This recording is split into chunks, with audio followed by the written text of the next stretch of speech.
பிரிவு 123 மக்கள் பிரதிநிதித்துவ சட்டம் 1951 இந்த சட்டத்தினுடைய பிரிவு 123 அடிப்படையில இந்த வாக்காளர்களை தங்கள் பக்கம் இழுப்பதற்காக, தங்களுக்கு ஆதரவு திரட்டுவதற்காக முறையற்ற வழிகளில் கட்சிகள் பிரச்சாரங்களை மேற்கொள்வதோ, உறுதிமொழிகளை அனுப்பதோ, செயல்படுவதோ கூடாது என்று சொல்லுகிறது. அதை பிரைபரி என்றுதான் குறிப்பிடுகிறது. ஆனால் இங்கே நடப்பது என்னவென்றால், எந்த சட்டங்களை போலவும் இந்த சட்டமும் செயல்படாமல், எந்த நடவடிக்கையும் இந்த சட்ட மீறலை செய்பவர்களுக்கு எதிராக எடுக்காமல் இருப்பதுதான் விந்தை, அதுதான் சோகம்.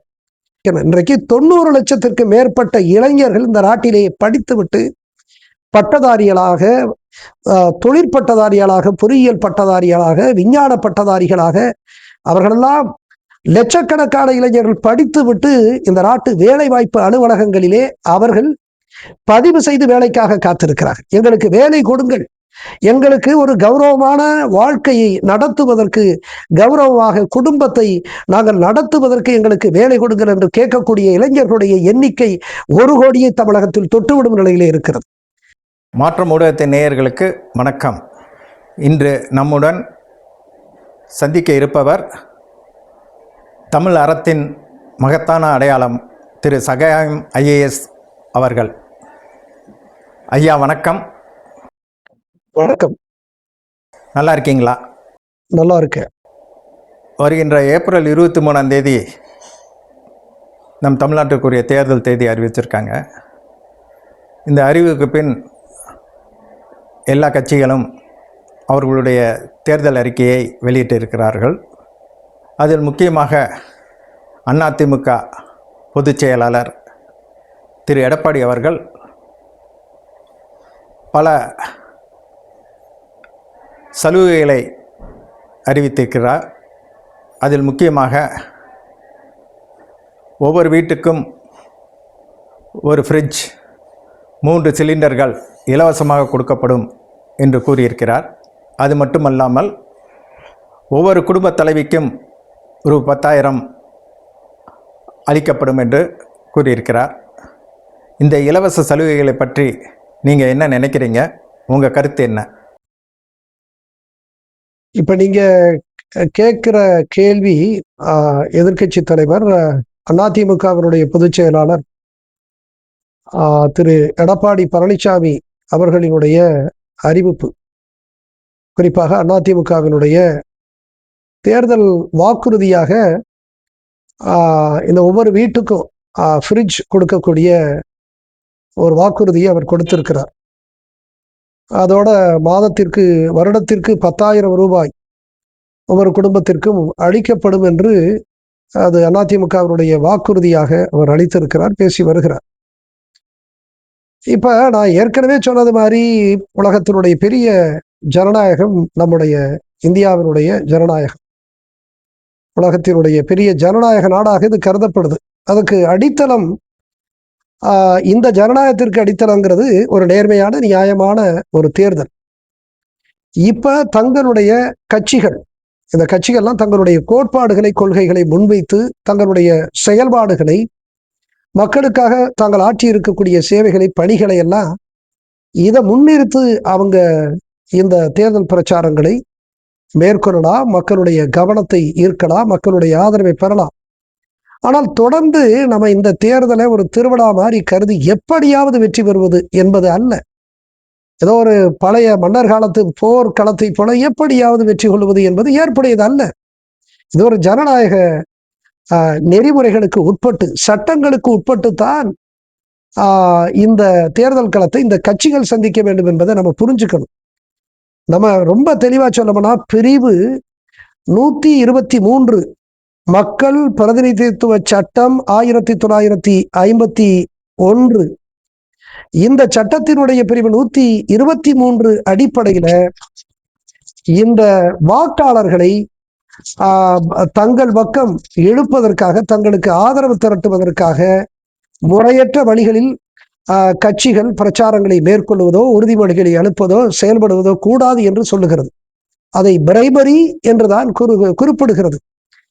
எனவே இன்றைக்கு இதை கூட நாம் வாக்காளர்களுக்கு லஞ்சம் கொடுக்கக்கூடிய ஒரு செயலாகத்தான் கருத வேண்டும். ஆனால் இதை கருதி இது போன்றவைகள் மீது இந்திய தேர்தல் ஆணையம் நடவடிக்கை எடுக்க வேண்டும். ஆனால் இங்கே நடப்பது என்னவென்றால், எந்த சட்டங்களை போலவும் இந்த சட்டமும் செயல்படாமல், எந்த நடவடிக்கையும் இந்த சட்ட மீறலை செய்பவர்களுக்கு எதிராக எடுக்காமல் இருப்பதுதான் விந்தை, அதுதான் சோகம். எனவே இப்ப ஃப்ரிட்ஜ் கொடுக்கிறாரு அப்படிங்கிறது, நம்ம திரு எடப்பாடி பழனிசாமி அவர்கள் முன்னாள் முதல்வர், 5 ஆண்டு காலம் தமிழ்நாட்டினுடைய முதலமைச்சராக இருந்தவர். அதற்கு முன்பாக அதிமுக அமைச்சரவையில் அவர் செல்வி ஜெயலலிதா அம்மையார் அவர்களுடைய தலைமையில் இருந்த அந்த அமைச்சரவையிலும் அவர் அமைச்சராக செயல்பட்டிருக்கிறார். அதெல்லாமே ஒரு சாதகமான அம்சங்களாக அவருடைய கட்சியினரால் பார்க்கப்படும். ஒரு விவசாயி என்று தன்னை பெருமையோடு சொல்லிக் கொள்கிறார். எந்த பெரும் அரசியல் செல்வாக்கு இல்லாத பின்புலத்திலிருந்து ஒரு சாதாரண விவசாயியாக கிராமப்புறத்தில் இருந்து புறப்பட்டு உழைப்பால் உயர்ந்தவர் என்று அவருடைய கட்சியினர் சொல்கின்றனர். அதையெல்லாம் அவருக்கு சாதகமான அம்சங்களாக அவர் கட்சியினர் பெருமையோடு சொல்லிக் கொள்கிறார். அதெல்லாம் இருக்கட்டும். ஆனால் இப்பொழுது ஃப்ரிட்ஜ் கொடுக்கிறேன் என்று சொல்லி எத்தனை லட்சம் பேர் இவரிடத்திலே விண்ணப்பம் கொண்டு வந்து கொடுத்தார்கள். எங்களுக்கு ஃப்ரிட்ஜ் வேண்டும் என்று அந்த கொங்கு பகுதியில் இருக்கக்கூடிய லட்சக்கணக்கான தாய்மார்கள் கேட்டார்களா? அல்லது தமிழகத்தினுடைய பிற பகுதியில் இருக்கக்கூடிய கோடிக்கணக்கான பெண்கள் இவரிடத்திலே கோரிக்கை வைத்தார்களா? மனு கொடுத்தார்களா?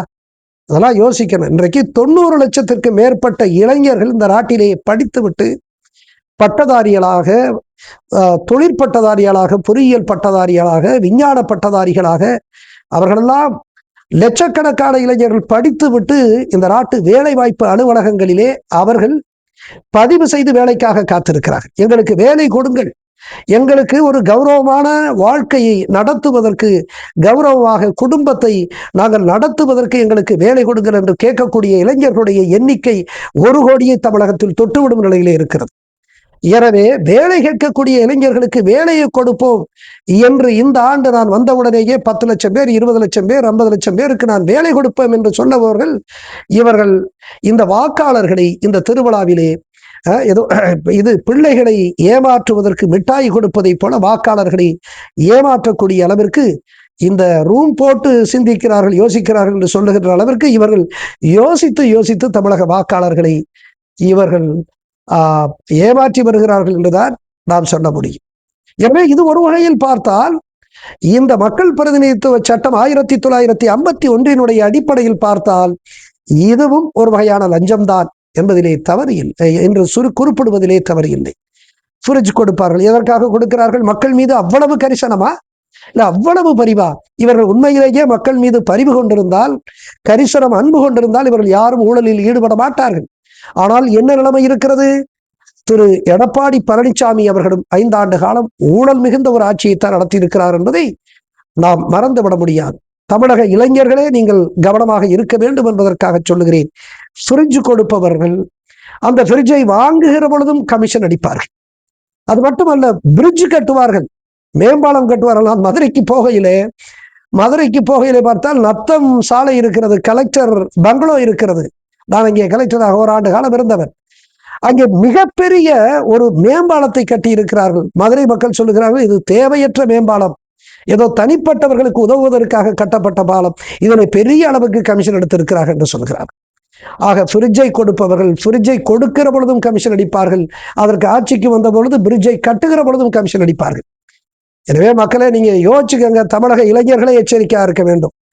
இது போன்ற இந்த தேர்தல் திருவிழா காலத்தில் சொல்லக்கூடிய வாக்குறுதிகள் இவர்கள் எதிர்காலத்தில் செய்வதற்கு, ஊழல் செய்வதற்கு அச்சாரமாக அது ஒரு அடித்தளமாக இருக்கிறது என்பதை புரிந்து கொள்ள வேண்டும். ஒரு குடும்பத்துக்கு 10,000 ரூபாய் கொடுக்கிறேங்கிறாங்க, 10,000 ரூபாய் கொடுக்கிறேன் என்று சொல்கிறார்கள். இவர்கள் ஆட்சிக்கு வந்து விட்டால் தங்கள் குடும்பத்திற்கு 10,000 கோடியை எடுக்க போகிறேன் என்பதற்கு அடையாளமாகத்தான் இதை சொல்லுகிறார்கள் என்று நான் கருதுறேன். ரொம்ப வருத்தமா இருக்கு. அதனால இன்றைக்கு நம்முடைய தமிழ்நாட்டு இளைஞர்களுக்கு தேவை வேலை. அவர்கள் கோபத்தில் இருக்கிறார்கள். நான் நூற்றுக்கணக்கான இளைஞர்களை சந்தித்து பேசி வருகிறேன். எனவே நான் இவர்களை கேட்டுக்கொள்கிறேன். இவர்கள் நம்ம ஊர்க்காரர்கள். அவரும் கிராமத்தில் இருந்து புறப்பட்டு வந்தவர், ஒரு சாதாரண விவசாயியாக வந்து ஒரு ஆட்சி தளத்திலே அமைச்சராக, முதலமைச்சராக வந்தவர். எனவே நான் சொல்றேன், இந்த ஊழல் லஞ்சம் எல்லாம் கொஞ்சம் நிறுத்தி விட்டு நாம் வேறு மாதிரியாக சிந்திக்க வேண்டிய நிலைக்கு இன்றைக்கு தள்ளப்பட்டிருக்கிறோம். வேறு வகையான அரசியல், நேர்மையான நியாயமான அரசியல் செய்வதற்கு நாம் தள்ளப்படுவோம். இல்லை என்றால் இளைஞர்கள் கொதித்தளக்கூடிய ஒரு காலத்தை நாம் சந்திப்போம். ரொம்ப வருத்தத்தோட சொல்றேன். எத்தனை காலம்தான் நாம் இப்படி வாக்காளர்களை, எளிய வாக்காளர்கள், நாம் முற்றிலுமாக இலவசத்தை எதிர்க்கிறேன் என்று நான் சொல்லவில்லை. ஆனால் அது ஒரு அர்த்தம் உள்ளதாக இருக்க வேண்டும். எம்முடைய இளைஞர்கள், அவர்களுக்கு தேவை, மாணவர்களுக்கு தேவை மிகச்சிறந்த கல்வி. இந்த நாட்டில் என்ன நடக்குது? நகர்ப்புறத்துக்கும் கிராமப்புறத்திற்கும் பெரிய இடைவெளி கல்வியிலே. ஆங்கில வழியிலே படிப்பவனுக்கும் தாய் மொழி கல்வி படிப்பவனுக்கும் பெரிய இடைவெளி. இந்த இடைவெளியை நிரப்பி மிகச்சிறந்த கல்வியை சாதாரண ஏழை விவசாய தொழிலாளி, உழைக்கக்கூடிய எளிய ஒடுக்கப்பட்ட மக்கள், கடலோடி பிள்ளைகள், கிராம கைவினைஞர்கள், சாதாரண ஓட்டுநர்கள், பெட்டிக்கடை வைத்து பிழைப்பவர்கள், இப்படி சொல்லிக்கொண்டே போகலாம். இவருடைய பிள்ளைகளுக்கெல்லாம் மிகச்சிறந்த தரமான கல்வி, நகரத்திலே உயர்ந்த வகுப்பினர் அல்லது உயர்ந்த நிலையில் இருப்பவர்கள் என்று சொல்லக்கூடியவர்களுக்கு கிடைக்கக்கூடிய கல்வி இவர்களுக்கும் கிடைக்க வேண்டும். அத்தகைய கல்வியை உருவாக்குவதற்கு நீங்கள் உறுதிமொழியை கொடுங்கள். கல்வி கற்றவனுக்கு இன்றைய லட்சக்கணக்கான இளைஞர் அவன் தகுதிக்கு ஏற்ற வேலை வாய்ப்பு இல்லை என்கின்ற உண்மையை, சத்தியத்தை நீங்கள் உணர வேண்டும். அப்படிப்பட்ட நிலை இருக்கிறதா? அதற்கு என்ன செய்ய போகிறீர்கள்? கௌரவமாக அவன் குடும்பம் நடத்துவதற்கு, வாழ்க்கை நடத்துவதற்கு தேவையான வேலை வாய்ப்பை உருவாக்கி கொடுங்கள்.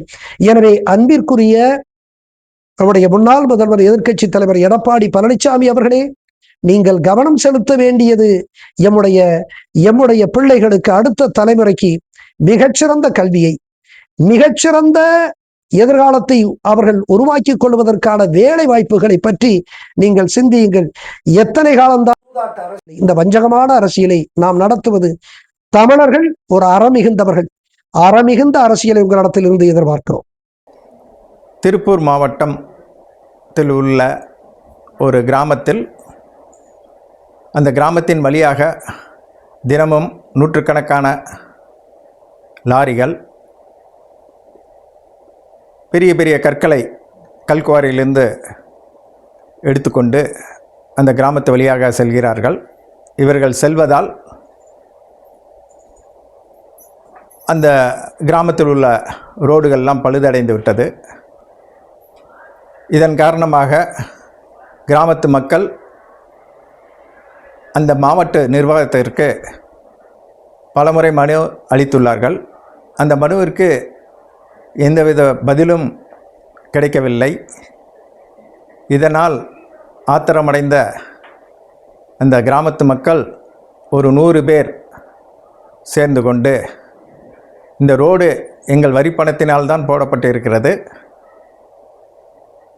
அந்த ரோடை காப்பது எங்களது உரிமை, இந்த ரோட்டை நாங்கள் காப்பதிலிருந்து தவறிவிட்டோம், ஆதலால் எங்களை கைது செய்யுங்கள் என்று கூறி மாவட்ட நீதிமன்றத்தை அணுகுவதாக கூறினார்கள். ஆனால் அவர்களை மாவட்ட நீதிமன்றத்தை அணுக முடியாதபடி நமது இப்போதுள்ள அரசு தடுத்து விட்டது. இதை பற்றி நீங்கள் என்ன நினைக்கிறீர்கள்? இந்த திருப்பூர் மாவட்டத்தில் சில கிராம மக்கள், அவங்க இந்த குவாரி நடத்தக்கூடியவங்க, கல்குவாரி நடத்தி அதனால பாதிக்கப்பட்ட கிராம மக்கள், குறிப்பா என்னன்னா, இந்த அவர்களுடைய சாலைகள், அந்த கிராம சாலையாக இருந்தாலும் சரி அல்லது நெடுஞ்சாலையாக இருந்தாலும் சரி, அந்த சாலைகள்ல பெரிய அளவுக்கு சேதாரமாகுது. இந்த கல்லை நூற்றுக்கணக்கான வாகனங்கள் பெரிய எண்ணிக்கையில், அது அது அந்த எடை கூடுதலான எடை. சாதாரண இந்த வாகனம் செல்லுவதற்கு 10 டன் 15 டன் அப்படிங்கிற மாதிரியான ஒரு வாகனங்கள் 20 டன் அப்படின்னா, அதை விட 1 மடங்கு 2 மடங்கு கூடுதலான எடையுள்ள வாகனங்கள் செல்கிற பொழுது இயல்பாகவே அந்த சாலைகள் அதற்காக போடப்படலை, அங்கே பெரிய சேதாரம் அடையுது. இது குறித்து மாவட்ட நிர்வாகம் நடவடிக்கை எடுக்கணும். பலமுறை அந்த கிராம மக்கள் போய் மனு கொடுக்குறாங்க. மனு கொடுத்து அவங்க நடவடிக்கை இல்லை. மாவட்ட நிர்வாகம், திருப்பூர் மாவட்ட நிர்வாகம் மனு கொடுத்து நடவடிக்கை இல்லைங்கிற ஒரு அடிப்படையில மக்கள் போய் இந்த இத்தனைக்கும் அவங்க சொல்றாங்க, கிட்டத்தட்ட இந்த 5 ஆண்டு காலத்துல 15,000 கோடி அளவிற்கு இந்த சாலைகள் போடுவதற்கு செலவிடப்பட்டிருக்குன்னு சொல்றாங்க. அப்ப நீங்க காப்பாத்தல, மக்களாகிய நாங்களும் காப்பாற்ற முடியல, நாங்க குற்றவாளிய, எங்களை கைது செய்யுங்க அப்படின்னு ஒரு வித்தியாசமா அந்த மக்கள், எனக்கே ரொம்ப ஆச்சரியமா இருந்துச்சு அதை பார்த்த உடனே. வித்தியாசமா, நாங்க இந்த சாலைகளை காப்பாற்றக்கூடிய அந்த கடமையை செய்யல, அதனால நாங்க குற்றவாளிய, எங்களை குற்றவாளிகளாகிய எங்களை கைது செஞ்சு ஜெயிலில் போடுங்க அப்படின்னு நூற்றுக்கணக்கான கிராம மக்கள் அங்கே வந்து மாவட்ட நீதிபதி கிட்ட சரணடைவதற்காக வந்திருக்காங்க. ஆனால் இது சரணடைஞ்சு மாவட்ட நீதிபதி வந்து அங்கே சரணடைய வந்து மாவட்ட நீதிபதி பார்த்தாருன்னா அவருக்கு பிரச்சனைகளுடைய அந்த வீரியம் தெரிஞ்சு போயிடும், மக்கள் பெரிய அளவுக்கு அது பேசு பொருளாகிடும் அப்படிங்கிற ஒரு இதில் அங்கே காவல்துறை அவர்களை தடுத்து கைது செஞ்சிருக்கிறதா நான் கேள்விப்படுறேன். இதில் என்னன்னா பார்த்தா அங்கே அதில் தான் அந்த செய்தியை நீங்கள் சொல்கிற செய்தியை தான் நம்ம அதை பார்க்கையில தோழர் முகிலன் இருக்கார்ல, சுற்றுச்சூழல் போராளி தோழர் முகிலனும் அங்கே இருக்கிறார். அவருடைய வழிகாட்டுதலில் நடந்ததாக தான் நான் நினைக்கிறேன். ஏன்னா நிச்சயமா அவர் போன்றவர்கள் அர்ப்பணிப்போட ஒரு வீரியத்தோட செயல்படுவார்கள். அவர் அங்கே பேசுகிற பொழுது சொல்றாங்க, நாங்கள் தொடர்ந்து மனுக்கள் எடுத்தாலும் எந்த நடவடிக்கையும் இல்லைங்கிறதுல தான் இறுதியா ஒரு முடிவு எடுத்திருக்கோம்னு அவங்க சொல்றாங்க. நான் என்ன சொல்றேன்னா, இதெல்லாம் ஒரு எச்சரிக்கை. இனிமேலும் இந்த கிராம மக்கள், இனிமேலும் நம்முடைய இளைஞர்கள் இவர்கள் சும்மா இருக்க போறதில்லை. இயற்கை வள சூறையாடலுக்கு எதிராக கிளந்தெழ போகிறார்கள் என்பதுதான் உண்மை. எவ்வளவு நாள் பொறுப்பை ஏற்பாங்க, எவ்வளவு நாள் பொறுமையா இருப்பாங்க அப்படின்னு நினைக்கிறீங்க? இது ரொம்ப வருத்தத்துக்குரிய ஒன்று. ரொம்ப ஆழமா யோசிச்சு பார்த்தோம்னா, இன்னைக்கு இந்த அரசியல் கட்சிகள் இவர்கள் ஆளுங்கட்சியாக வருவதோ அல்லது அதிகாரத்திற்கு வருவதோ அதெல்லாம் வருவது இந்த நாட்டினுடைய இயற்கை வளங்களை சூறையாடி மிக குறுகிய காலத்தில் பணக்காரர்களாக, பழைய காலத்து புதிய நவீன பண்ணையார்களாக மாறுவதற்கான ஒரு முயற்சியாகத்தான் தெரியுது. அதனால சொல்றேன், அரசியல் கட்சிகளுக்கு இது ஒரு எச்சரிக்கையா எடுத்துக்கணும். நிச்சயம் இது போன்ற நூற்றுக்கணக்கான போராட்டங்களை தமிழ்நாட்டில் எதிர்காலத்தில் இவர்கள் சந்திக்க வேண்டும். உண்மையிலேயே அந்த கிராம மக்களை, தோழர் முகிலன் ஆகியோரை நாம் மனமாற நாம் பாராட்டலாம். இது போன்ற ஒரு வித்தியாசமான ஒரு கவனம் ஈர்க்கக்கூடிய ஒரு போராட்டத்தை நடத்துவதற்கு நிச்சயமாக தமிழகம் எங்கும் இனிமேல் எதிர்காலத்தில் இளைஞர்கள் கிளந்தெழுவ என அவர்கள் முற்பட்டால் கூட ஆச்சரியப்படுவதற்கு இல்லை. நான் மீண்டும் மீண்டும் சொல்லுகிறேன், தமிழர் தாயகம் அது எங்கள் தாயகம். தமிழ்நாடு எங்கள் தாயகம். அந்த தாயகத்தினுடைய இயற்கை வளங்கள் எங்களுக்கு சொந்தமானது. எங்கள் அடுத்த தலைமுறைக்கு பாதுகாக்க வேண்டிய பொறுப்பைத்தான் நீங்கள் மேற்கொள்ள வேண்டும். ஆனால் அடுத்த தலைமுறையினுடைய அந்த மகத்தான அரிய சொத்துக்களாக இருக்கக்கூடிய இயற்கை வளங்களை சூறையாடக்கூடிய உங்களை எதிர்காலத்தில் இளைஞர்கள் அனுமதிக்க மாட்டார்கள். நிச்சயமாக சொல்லுகிறேன், இதை ஒரு எச்சரிக்கையாக எடுத்துக்கொண்டு அங்கே இருக்கக்கூடிய அந்த மாவட்ட ஆட்சித்தலைவர் அல்லது காவல்துறை கண்காணிப்பாளர்களுக்கெல்லாம் சொல்றேன், அது உங்களுடைய பெரிய கடமை. அதற்காகத்தான் மக்கள் வரி பணத்தில் நீங்கள் சம்பளம் வாங்குகிறீர்கள். அதற்காகத்தான் மிகப்பெரிய அதிகாரம் உங்களுக்கு அளிக்கப்பட்டிருக்கிறது. மிகப்பெரிய ஒரு கௌரவத்தை இந்த மக்கள், இந்த சமூகம் உங்களுக்கு அளித்திருக்கிறது. எனவே உங்களுடைய கடமையை மிக சரியாக செய்ய வேண்டும் என்று நான் கேட்டுக்கொள்கிறேன். நிச்சயமாக நல்ல கலெக்டர்கள், நல்ல எஸ்பிக்கள் உண்டு. மனசாட்சியோடு அறத்தோடு செயல்படக்கூடிய ஆட்சி தலைவர்கள், காவல்துறை கண்காணிப்பாளர்கள் உண்டு. நேர்மையாக செயல்படுங்கள். அரசியல்வாதிகளினுடைய வஞ்சகத்தனமான, நேர்மைக்கு புறம்பான உத்தரவுகளை நீங்கள் ஏற்றுக்கொள்ள வேண்டாம். எனவே நீங்கள் இயற்கை வளங்களை பாதுகாக்கக்கூடிய பொறுப்பை சரியாக செய்யுங்கள் என்று நான் கேட்டுக்கொள்கிறேன்.